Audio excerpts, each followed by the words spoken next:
नमस्कार, आप सभी का बहुत बहुत स्वागत है। आपके साथ मैं हूं करिश्मा। हमारी खास पेशकश में आपका स्वागत है। वर्ल्ड वॉर का डर, जी हां, आजकल हर किसी की जुबान पर यह है क्योंकि ईरान और इजराइल काफी आक्रामक दिखाई दे रहे हैं और भीषण हमला हो रहा है। लेकिन यह हमला सिर्फ मिसाइलों की बौछार नहीं थी, बल्कि इन मिसाइलों में करीब 1000 किलोग्राम का वॉरहेड पेलोड था। इतना बारूद भीम का इमारत को नष्ट कर सकता है। भारत में इजराइल के राजदूत रुवेन अजार ने कहा कि ऐसा हमला इतिहास में अभूतपूर्व है। इसके अलावा अजार ने युद्ध रोकने में भारत की भूमिका को लेकर बात कही। साथ ही ये कहा कि इजराइल शुरुआत से ही युद्ध को राजनयिक तरीके से रोकने का इच्छुक रहा है, लेकिन अब यह हमला बढ़ता जा रहा है। इस रिपोर्ट में आपको दिखाते हैं। ईरान इजराइल जंग, पूरी दुनिया पर आफत।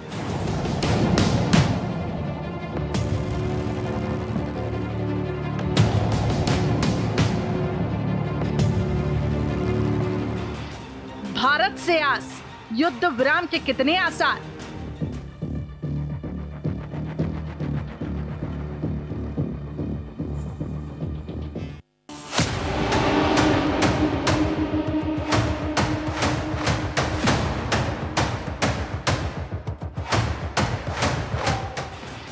ईरान ने किया हमला, इजराइल चाहे बदला।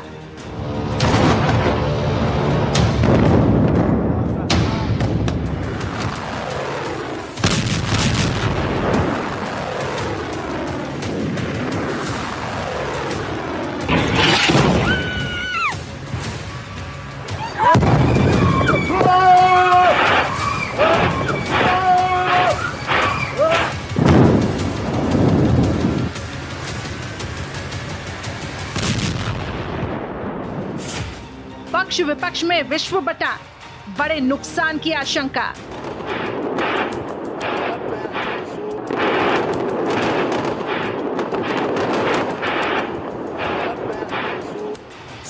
वर्ल्ड वॉर का खतरा, भारत को देख रही दुनिया।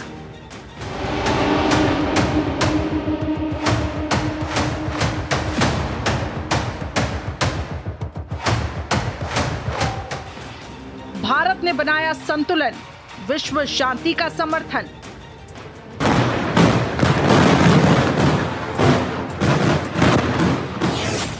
रूस यूक्रेन में जंग, भारत बना मध्यस्थ।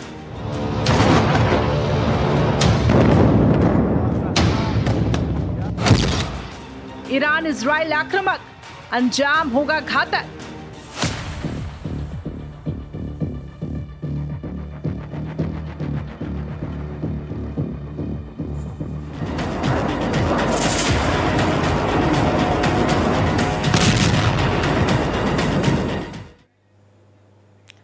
तो देखिए, खुद पर हुए हमले के बाद अब इजराइल बदला लेने का ऐलान कर चुका है। प्रधानमंत्री बेंजामिन नेतन्याहू ने यह कहा कि ईरान को मिसाइल अटैक का हिसाब देना पड़ेगा। वहीं दुनिया की दो महाशक्तियां यानी कि अमेरिका और रूस इजराइल और ईरान का समर्थन कर रहे हैं। ऐसे में मध्य पूर्व की यह जंग विश्व युद्ध का घातक रूप ले सकती है। इसके साथ ही दुनिया की नजर एक बार फिर से रूस और यूक्रेन जंग रोकने की कोशिश में लगे भारत पर आकर टिक गई है। कई देश मानते हैं कि सिर्फ भारत ही दुनिया में ऐसी साख रखता है जो इजराइल के साथ ईरान पर असर डाल सकता है। लेकिन हालिया वक्त में ईरान और इजराइल दोनों बहुत आक्रामक हैं, लिहाजा इनके बीच युद्ध विराम की राह आसान नहीं है। आखिरकार ईरान ने इजराइल पर मिसाइलें दागकर उसे चुनौती दे दी है। अभी तक हमास के विरुद्ध इजराइल की जंग को लेकर ईरान चुप्पी साधे हुए था, मगर अब इजराइल ने लेबनान पर हमला कर हिजबुल्लाह प्रमुख हसन नसरल्लाह और दूसरे नेताओं को मार गिराया। तो इजराइल की चेतावनी को धता बताते हुए ईरान ने उस पर जवाबी मिसाइलें दाग दी। हालांकि अभी तक इस बात की पुष्टि नहीं हो सकी है कि इस हमले में इजराइल में कितना नुकसान हुआ, मगर इससे इजराइल के पक्ष और विपक्ष में दुनिया के बट जाने का संघर्ष बढ़ने की आशंका जताई जा रही है। अमेरिका शुरू से ही इजराइल का समर्थन करता रहा है। ईरान के हमले के बाद उसने खुलकर कह दिया कि जब भी जरूरत पड़ेगी उसकी सेनाएं इजराइल की मदद के लिए उतरने को तैयार हैं।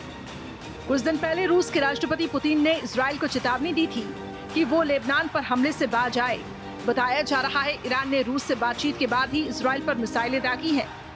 इस तरह से यह आशंका बढ़ गई है कि अगर इजराइल और ईरान के बीच संघर्ष बढ़ा तो विश्व युद्ध जैसे हालात न बन जाएं। दरअसल ये संघर्ष फिलिस्तीन को लेकर हुआ था। लंबे समय से ये विवाद चला आ रहा था, मगर जब हमास के लड़ाकों ने इजराइल की सीमा में उतरकर हमले किए तो इजराइल ने उसके खिलाफ जवाबी कार्रवाई शुरू कर दी। इजराइल ने पहले ही फिलिस्तीन का लगभग सारा हिस्सा हथिया लिया था। अब उसने बचे हुए गाजा पट्टी पर हमले करना शुरू कर दिए और एक तरीके से फिलिस्तीन का नामो निशान मिटाने पर तुला है। हमास पर काबू पाने के बाद उसने लेबनान के हिजबुल्लाह और यमन के हूती विद्रोहियों को निस्तनाबूद करने की कोशिशें तेज कर दी। इजराइल और ईरान को अगर हम लोग देखें तो ईरान जो है उसके बलबूते पर हिजबुल्लाह, उसके बलबूते पर हमास और बाकी हाउथी मिलिटेंट ग्रुप्स और बाकी जो एक्सिस ऑफ रेजिस्टेंस जो पूरा इजराइल के खिलाफ चल रहा है वो सब ईरान के ही बलबूते पे चल रहे हैं। ईरान जो है वो अभी इस बार मजबूर हो गया था क्योंकि उसके पास जिस तरह के उसके सब मिलिटेंट ऑर्गेनाइजेशंस हैं, इजराइल उनको एकदम खात्मा करने पर लगा हुआ था। और अगर इस समय ईरान उनकी मदद पे नहीं जाता तो ईरान की भी क्रेडिबिलिटी उन लोगों के सामने बिल्कुल खत्म हो जाती और ये एक्सिस ऑफ रेजिस्टेंस अपने आप ही खत्म हो जाता। तो ईरान के पास लेकिन ना कोई रिसोर्सेज ज्यादा है और ईरान का जो इकोनॉमिक पूरे सैंक्शंस उस पे जो उसने सालों से लग रखे हैं उसके वजह से उसके अगर मिलिट्री फाइटिंग पावर भी देखें तो इंडिपेंडेंटली वो बहुत लंबी लड़ाई लड़ भी नहीं पाएगा। उसके पास एक एजिंग फ्लीट है पूरे, अगर एयरक्राफ्ट्स के देखें और मिलिट्री इक्विपमेंट और वॉर फाइटिंग मटेरियल्स को अगर देखें तो इंडिपेंडेंटली उतनी लड़ाई लड़ भी नहीं सकता है। सब जानते हैं कि हमास, हिजबुल्लाह, हूती संगठनों को ईरान ने पाला पोसा है। इजराइल इन्हें आतंकी संगठन बताता है, जबकि ईरान उन्हें स्वतंत्रता सेनानी कहता है। जैसा कि इजराइल के रुख से जाहिर है, वो अपने विरुद्ध उठने वाली किसी भी कदम को सख्ती से कुचलने को प्रतिबद्ध है। इसकी खुली चेतावनी भी वो दे चुका है। कुछ दिनों पहले इजरायली प्रधानमंत्री बेंजामिन नेतन्याहू ने ईरान की जनता को सीधे संबोधित करते हुए वहां के नेतृत्व के खिलाफ उन्हें भड़काने की भी कोशिश की थी। अगर इजराइल और ईरान में संघर्ष बढ़ता है तो उसके कई घातक परिणाम देखने को मिल सकते हैं। इन हालात में भारत संतुलन बनाकर चल रहा है। भारत के संबंध अमेरिका और इजराइल से बहुत अच्छे बने हुए हैं, तो ईरान और रूस से भी रणनीतिक संबंध है। 2 दिन पहले प्रधानमंत्री ने इजराइल के प्रधानमंत्री से फोन पर बातचीत की और पश्चिम एशिया में शांति बहाली और बंधकों की सुरक्षित रिहाई की अपील की थी। मगर ईरान के हमले के बाद हालात बदल गए हैं। हालांकि ऐसी स्थितियों में दुनिया की नजर भारत पर बनी रहती है और उम्मीद की जाती है कि भारत मध्यस्थता पर युद्ध विराम का रास्ता तैयार कर सकता है। रूस यूक्रेन युद्ध रुकवाने के लिए भारत लगातार प्रयास करता रहा, मगर इजराइल के मामले में ये काम थोड़ा चुनौतीपूर्ण हो गया है। इजराइल अपनी जिद पर अड़ा हुआ है और अब ईरान ने उसे चुनौती दी है। इस संघर्ष को और बढ़ाने से रोकने का रास्ता फिलहाल इजराइल और अमेरिका को ही निकालना पड़ेगा। वहीं भारत में इजराइल के राजदूत रूवेन अजार ने युद्ध रोकने में भारत की भूमिका पर कहा कि इजराइल शुरुआत से ही युद्ध को राजनयिक तरीके से रोकने का इच्छुक रहा है। राजदूत अजार के मुताबिक इजराइल ईरानी लोगों के खिलाफ नहीं है, बल्कि वो ईरान के कट्टरपंथी शासन के खिलाफ है। वहीं रूवेन अजार ने शांति बहाली पर आगे कहा कि ये भारत को तय करना है। कूटनीति हमेशा काम आती है। इजराइल ने शुरू में राजनयिक चैनलों के जरिए 7 अक्टूबर के हमले के बाद हालातों को संभालने की कोशिश की, लेकिन उसने काम नहीं किया क्योंकि ईरान में चरमपंथी शासन है। इसलिए खुद का बचाव करने के लिए हमें दृढ़ता से निपटना पड़ रहा है। तो ईरान की एंट्री के वजह से इजराइल जो है और घबरा रखा है, क्योंकि इजराइल ने अंदाजा ये ऐसा नहीं लगाया था कि इतना बड़ा एस्केलेशन हो जाएगा। इजराइल का हमेशा यही मानना था कि वो लिमिटेड स्ट्राइक्स लेबनान में करेगा और लेबनान में वो स्ट्राइक्स करने के बाद बहुत ज्यादा उसको प्रक्रिया वहां से नहीं उसको लग रहा था कि ईरान से मिलेगा, क्योंकि ईरान के खिलाफ उसने ऑलरेडी एक टेस्ट कर रखा था जिसमें इस्माइल हानिया की उन लोग ने असैसिनेशन करवाया था ईरान के अंदर ही, और ईरान बस निंदा करता रहा लेकिन कोई एक्शन नहीं लिया। तो इस चीजों के वजह से इजराइल देखिए एक छोटा कंट्री है, इजराइल के अंदर कोई बहुत ज्यादा एक स्ट्रैटेजिक डेप्थ नहीं है और इजराइल कहीं अपने खुद के लैंड के ऊपर लड़ाई नहीं लड़ना चाहता है, जिसकी वजह से वो उसके अंदाजे में वो एक और नया फ्रंट नहीं खोलना चाहेगा। लेकिन इजराइल का भी एक रेप्यूटेशन ऐसा बन रखा है कि जब ईरान ने इसके ऊपर अटैक्स किए हैं तो इसको वापस उस पर हमला करना ही पड़ेगा। जब तक वो हमला किस लेवल का करेगा, कैसे करेगा, इन सब चीजों पे अभी भी पूरे अंतर्राष्ट्रीय समुदाय पूरा अपना आंख टिकाकर रखे हुए हैं कि कितना एस्केलेट हो सकता है। तो देखिए, मिडिल ईस्ट में इस वक्त तनाव का माहौल है और एक और चिंगारी बिल्कुल बढ़ती जा रही है, तो दूसरी तरफ मिसाइलों से जो अटैक हो रहा है वो थमने का नाम नहीं ले रहा है। ताबड़तोड़ मिसाइल अटैक किए जा रहे हैं, पूरी दुनिया में हलचल मची हुई है। लेकिन ईरान के इस हमले में इजराइल को आखिर कितना नुकसान पहुंचा, इस पर दोनों देशों के दावे अलग अलग हैं। अब ईरान का देखिए ये कहना है कि उसकी 90% मिसाइलों ने तय टारगेट को हिट किया है, तो वहीं इजराइल के मुताबिक ईरानी हमला हवा में ही नाकाम कर दिया गया। देखिए, ईरान ने ऑपरेशन ट्रू प्रॉमिस 2 के तहत इजराइल पर करीब 200 बैलिस्टिक मिसाइल दागी और इस साल अप्रैल में भी ईरान की तरफ से मिसाइल अटैक हुआ था। हालिया हमला ज्यादा बड़ा और सटीक था। आमतौर पर इजराइल की सरहद में गिरने से पहले ही दुश्मन की मिसाइलों को ध्वस्त कर दिया जाता है, लेकिन इस बार ईरान का दावा है कि उनकी 90% मिसाइल अपने टारगेट तक पहुंचने में कामयाब रही है। वहीं इजराइल डिफेंस फोर्स के मुताबिक ईरान ने इजराइल पर 180 से ज्यादा बैलिस्टिक मिसाइल दागी। ईरान का ये हमला सेंट्रल इजराइल और साउथ इजराइल में हुआ। ईरान की ज्यादातर मिसाइलें और इजरायली एयर डिफेंस और अमेरिकी अलाइड डिफेंस ने रोक दिया। इजराइल सेना ने देर रात जानकारी दी कि ईरान का हमला पूरा हो चुका है, लेकिन उन्होंने हताहतों के बारे में कुछ ठोस नहीं बताया। इजरायली हेल्थ मंत्रालय का भी इसको लेकर कोई बयान नहीं आया, जबकि टाइम्स ऑफ इजराइल के मुताबिक हमले में एक फिलिस्तीनी की मौत और 2 इजरायली घायल हुए हैं। नागरिकों के हताहत की संख्या इस हमले में न के बराबर है। इसकी एक वजह यह भी है कि करीब 1 करोड़ इजरायलियों को वहां की सरकार ने बॉम्ब शेल्टर में भेज दिया था। दूसरी और बड़ी वजह यह है कि ईरान ने इस अटैक में इजराइल के नागरिकों की बजाय सैन्य ठिकानों को निशाना बनाया। ईरान ने इसको लेकर बयान भी जारी किया। हमला शुरू होने से पहले ही अमेरिकी अधिकारियों ने इजराइल को जानकारी दे दी थी। ईरान एक बड़े हमले की तैयारी कर रहा है, जिसके बाद से ही इजराइल की सड़कों पर अफरा तफरी देखने को मिली। सोशल मीडिया पर आई तस्वीरों में देखा गया कि लोग डर के माहौल में बॉम्ब शेल्टर की तरफ भाग रहे हैं। पलटवार में जो हिजबुल्लाह ने भी पिछले कई दिनों से जब भी उन पे एयर अटैक होता था, अगले दिन वो रॉकेटों से हमला करते थे। उम्मीद तो ये थी कि उनके पास 1,50,000 से ज़्यादा रॉकेट और मिसाइल हैं और वो ताबड़तोड़ हमले करेंगे, 1500 रॉकेट प्रतिदिन फायर करेंगे, लेकिन 200-300 रॉकेट ही फायर किए गए। तो इसकी क्या वजह हो सकती है? पहली वजह तो ये हो सकती है कि प्रीएम्प्टिव स्ट्राइक्स में उनके रॉकेट ही उड़ा दिए गए जो कि वो फायर करना चाहते थे। इसके पहले कि वो फायर कर सकते थे, उनको निस्तनाभूत कर दिया। वो रॉकेट्स को, अनगाइडेड रॉकेट्स को, कात्यूशास को वगैरह वगैरह, जो कि हाईमार्स के बराबरी के रॉकेट है, अनगाइडेड रॉकेट है। उनके पास प्रिसीजन गाइडेड म्यूनिशंस भी हैं, वो अभी तक उन्होंने फायर नहीं किए। अब क्यों नहीं किए?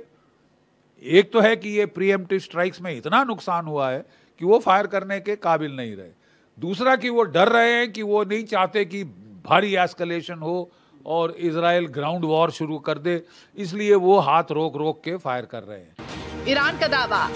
IRGC के बयान में कहा गया कि इजराइल के 3 एयरबेस नेवा 3, हज़ेरम और तेल नोव को सफलतापूर्वक निशाना बनाया गया। इन एयरबेस में खड़े करीब 20 फाइटर जेट्स को नष्ट कर दिया गया। एयरबेस में इजराइल के F-35 फाइटर जेट्स और F-15 फाइटर जेट्स पार्क थे, जिनका इस्तेमाल Hezbollah chief Syed Hassan Nasrallah की हत्या में किया गया था। वहीं ईरान के सैन्य प्रमुख जनरल मोहम्मद बघेरी ने कहा, हमारे पास इजराइल के आर्थिक क्षेत्रों पर हमला करने की भी क्षमता है, लेकिन हमने सैन्य ठिकानों को ही निशाना बनाया। ऐसा अमेरिका के संयम बरतने के अनुरोध और गाजा में युद्ध विराम के वादों की वजह से किया गया। IRGC ने यह हमला पिछले दिनों इजराइल की ओर से की गई प्रॉक्सी और IRGC नेताओं की हत्या के जवाब में किया। IRGC ने बयान में कहा, हमने शहीद हानिया, सैयद हसन नसरल्लाह और निल फोरिशियान की हत्या के जवाब में कब्जे वाले क्षेत्रों में सेंटर को निशाना बनाया है। यह ऑपरेशन सेल्फ डिफेंस के अधिकार और अंतर्राष्ट्रीय कानूनों के मुताबिक किया गया। साथ ही IRGC ने इजराइल को इसका जवाब देने पर और भी बुरे नतीजे भुगतने की चेतावनी दी है। इस हमले के बाद इजराइल प्रधानमंत्री नेतन्याहू ने कहा कि ईरानी शासन हमारे दुश्मनों के खिलाफ जवाबी कार्रवाई करने के संकल्प को नहीं जानता है। हमास नेता सिनवार और दीप को ये बात समझ में नहीं आई। हिजबुल्लाह नेता हसन नसरुल्लाह और Hezbollah chief of staff Fuad शुक्र को भी ये बात समझ में नहीं आई थी। तेहरान में भी शायद ऐसे लोग हैं जिन्हें ये बात समझ में नहीं आती। ईरान को समझ में आ जाएगा, जो हम पर हमला करेगा हम उस पर हमला करेंगे। साथ ही साथ अमेरिका को अगर देखें तो वो एकदम इजराइल के साथ बना हुआ है। इजराइल जो है किस तरीके से वहां पे एक्शन लेता है, इजराइल ने ऑलरेडी धमकी दे रखा है ईरान को कि जो उन लोग ने किया है उसके कॉन्सिक्वेंसेस होंगे ईरान को। साथ ही साथ उसने सत्ता परिवर्तन की भी बात करने लगे हैं बेंजामिन नेतन्याहू ईरान के अंदर। क्या ईरान के अंदर वो फिर कुछ असैसिनेशन अटेम्प्ट करने जा रहे हैं जिससे उनको हेड ऑफ स्टेट और सबको रिप्लेस कर रहे हैं की कोशिश करेंगे? क्या ऐसी धमकी दिया है नेतन्याहू ने जिसकी वजह से ईरान के अंदर और भी सिक्योरिटी मेजर्स जो उनके जो लीडर्स हैं उनके प्रति और बढ़ाया जा रहा है? नेतन्याहू का ये मानना है कि ईरान का अगर सत्ता परिवर्तन हो, लीडरशिप चेंज हो, तो इजराइल के साथ उन लोग की फिर से लास्टिंग पीस की दौर चल सकती है। साथ ही साथ अगर हम लोग सऊदी अरेबिया की तरफ देखें, सऊदी अरेबिया और ईरान का खास कुछ बनता नहीं है, लेकिन जो मिडिल ईस्ट जिस तरीके से आग के चपेट में है उसमें सऊदी अरेबिया क्या रुख इसमें ले सकता है। बाकी रशिया जो है, रशिया के और यूक्रेन के बीच में जो लड़ाई हो रही थी उसमें यूक्रेन को प्रॉप अप किया गया है यूएसए और नाटो लेड फोर्सेस से। तो इधर हो सकता है कि रशिया को ये मौका मिल जाए कि ईरान को वो प्रॉप अप करे और इजराइल के खिलाफ यूएसए को वहां पे उलझा के ले आए उस वॉर के अंदर। चाइना भी वहां पे उसमें इन्वॉल्व हो सकता है। तो इन सब चीजों के इन्वॉल्वमेंट की वजह से वहां पे और भी बड़ा आग लग सकता है मिडिल ईस्ट में। वहीं कुछ मीडिया रिपोर्ट्स के मुताबिक ईरान के मिसाइल हमलों में इजरायली खुफिया एजेंसी मोसाद के मुख्यालय से 1500 मीटर दूर एक गड्ढा बन गया है। मोसाद मुख्यालय के बाहर गड्ढे और मलबा दिखने वाला वीडियो सोशल मीडिया पे काफी वायरल भी हुआ। ईरानी हमले में इजराइल को ज्यादा नुकसान होने के कोई ठोस सबूत नहीं मिले हैं। ईरान के मिसाइल हमले को नाकाम बताते हुए इजराइल के प्रधानमंत्री नेतन्याहू ने कहा, ये हमला इजराइल की उस हवाई रक्षा प्रणाली की वजह से विफल हुआ जो उनकी दुनिया में सबसे उन्नत है। इजराइल के पास कई एयर डिफेंस सिस्टम हैं, जिनमें से हर एक को अलग अलग ऊंचाइयां और दूरी पर आने वाले मिसाइलों को रोकने के लिए डिजाइन किया गया है। इनमें सबसे जानी मानी हवाई सुरक्षा ढाल है आयरन डोम। ये कम दूरी से दागे हुए रॉकेट या मिसाइलों को रोक सकता है। आयरन डोम 4 किलोमीटर से लेकर 70 किलोमीटर की दूरी से दागे गए रॉकेट या मिसाइलों को रोक सकता है। आयरन डोम रडार से आने वाले रॉकेटों का पता लगाता है, उन पर नजर भी रखता है। ये पता करता है कि कौन से रॉकेट की आबादी वाले इलाके में गिरने की संभावना है। इसके बाद वह उन रॉकेटों पर मिसाइलें दागता है, जबकि बाकी रॉकेटों को खुले मैदान में गिरने के लिए छोड़ दिया जाता है। आयरन डोम को अमेरिकी मदद के साथ इजरायली firm Rafael advanced defence system और इजराइल एयरफोर्स इंडस्ट्रीज ने डिजाइन किया है। इजराइल पर ईरान के हमले के बाद आखिर अब क्या ईरान रुख अपनाता है, ये देखना होगा। लेकिन इन सब के बीच G7 देश के नेताओं ने अमेरिकी राष्ट्रपति जो बाइडेन से बातचीत की है। इस बातचीत में ईरान पर नए प्रतिबंध लगाने का फैसला हुआ है। जी हां, ईरान के मिसाइल हमलों ने अब मध्य पूर्व के संघर्ष को और बढ़ा दिया है। इजराइल के खिलाफ इस्लामिक देशों को एकजुट करने के लिए अब ईरान ने पहले ही इन मुल्कों से इजराइल के व्यापार को खत्म करने की अपील की थी। अब दूसरी तरफ America, super power America, Britain, Germany जैसे देश अब इजराइल के साथ खड़े हैं और इस युद्ध में अब इजराइल की मदद कर रहे हैं।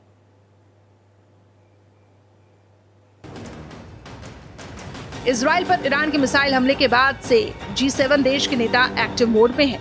इस हमले के बाद G7 देश के नेता और अमेरिकी राष्ट्रपति जो बाइडेन की फोन पर बातचीत हुई है। इस बातचीत में ईरान पर नए प्रतिबंध लगाने पर सहमति बनी है। इतना ही नहीं, G7 नेताओं ने आगे की कार्रवाई पर भी चर्चा की है। इस बातचीत के दौरान बाइडेन ने साफ किया कि अमेरिका इजराइल की सुरक्षा को लेकर प्रतिबद्ध है। उन्होंने ट्विटर पर जानकारी देते हुए पोस्ट किया।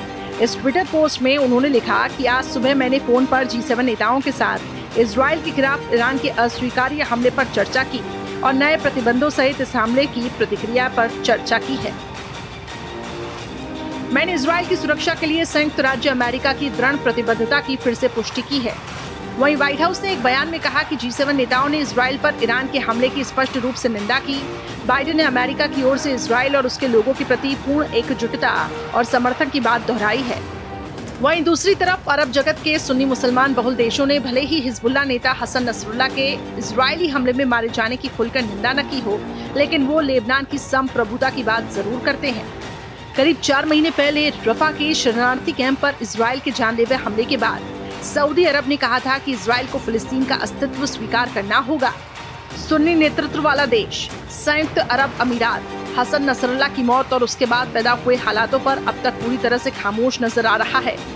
यूएई के अलावा कतर और बहरीन भी इस मुद्दे पर चुप है। इजराइल ईरान संघर्ष के बीच भारत ने इन दोनों देशों में रह रहे अपने नागरिकों के लिए एडवाइजरी जारी की है। भारत इस मुद्दे पर शांतिपूर्ण समझौते के पक्ष में रहा है। इस बीच खबर है कि इजराइल किसी भी वक्त ईरान के परमाणु और तेल ठिकानों पर हमला कर सकता है। इस सूचना के बाद अमेरिका में भी हलचल तेज हो गई है। खुद राष्ट्रपति जो बाइडेन लगातार अपडेट ले रहे हैं।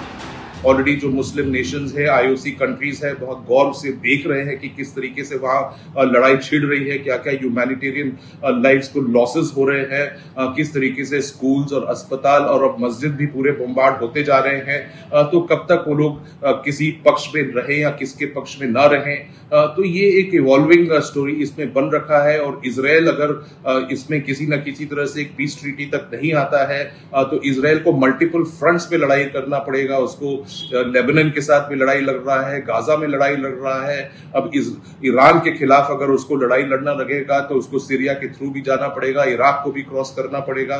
तो इजराइल कितना ज्यादा वहां पे अपना फ्रंट्स खोल सकता है, इजराइल को इसमें एक बहुत ज्यादा अपने आप में आत्मचिंतन करना पड़ेगा। और साथ ही साथ किस तरीके से यूएस फोर्सेस और इंटरनेशनल कम्युनिटी किस तरीके से इजराइल को और कंट्रोल कर पाएंगे या ईरान को और कंट्रोल कर पाएंगे, इसको अभी मिडिल ईस्ट का एकदम आग लगा हुआ है। और अगर इस चीज को नहीं कंट्रोल किया गया तो इतने इसमें कंट्रीज जुट जाएंगे जिससे एकदम एक वर्ल्ड वॉर के तौर का ही ये लड़ाई हो सकता है। अमेरिकी राष्ट्रपति जो बाइडेन ने कहा कि इजराइल को अपनी रक्षा करने का अधिकार है, लेकिन वह इस बात से सहमत नहीं है कि ईरान के परमाणु ठिकाने और तेल संसाधनों पर हमला किया जाए। बाइडेन ने जोर दिया कि इजराइल को अनुपातिक रूप से कार्रवाई करनी चाहिए। बता दें कि इजराइल और ईरान दोनों ही मध्य पूर्व के अहम देश हैं और इनकी सैन्य शक्तियों की तुलना करने पर पता चलता है कि दोनों देशों के पास आधुनिक हथियार हैं। रक्षा बजट के मामले में ईरान इजराइल के पीछे है, लेकिन सक्रिय सैनिकों की संख्या के मामले में ईरान इजराइल से काफी आगे है। तो फिलहाल हमारी खास पेशकश में इतना ही। ब्रेक के उस पार आपको दिखाएंगे देश और दुनिया की तमाम बड़ी खबरें।